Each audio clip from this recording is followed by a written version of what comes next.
Praise lord. జనవరి 16వ తేదీ 2025. ఈరోజు దేవుని వాక్యము మత్తయి రాసిన సువార్త 19వ అధ్యాయము 30వ వచనము. మొదటివారు అనేకులు కడపటి వారగుదురు, కడపటి వారు మొదటి వారగుదురు. అవును క్రీస్తునందు ప్రియమైన వారులారా, ఎటువంటి స్థితి అయినా మార్చగల దేవుడు మన ప్రభువు. మొదటివారు కడపటి వారగుదురు, కడపటి వారు మొదటివాడిగా చేయును. మనుషులకు అసాధ్యమే కాని దేవునికి సమస్తమును సాధ్యమే అని యేసు చెప్పెను. దేవుని వాక్యం సెలవిస్తుంది, నీ చుట్టూ ఉన్న మనుషులు నిన్ను హేళన చేయాలని, నిన్ను క్రింద త్రోయాలని చూస్తున్నారేమో. నీ స్థితిని మార్చగల దేవుడు నీతో ఉన్నాడు. కావున దిగులు చెందకు. చివరిగా ఉన్న నిన్ను, అందరి ద్వారా చేయి విడవబడిన నిన్ను ఆయన హెచ్చించును.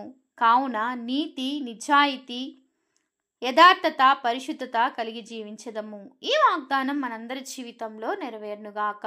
ఆమేన్. ప్రేయర్ టవర్ మినిస్ట్రీస్లో మీ సహోదరి. God bless you all.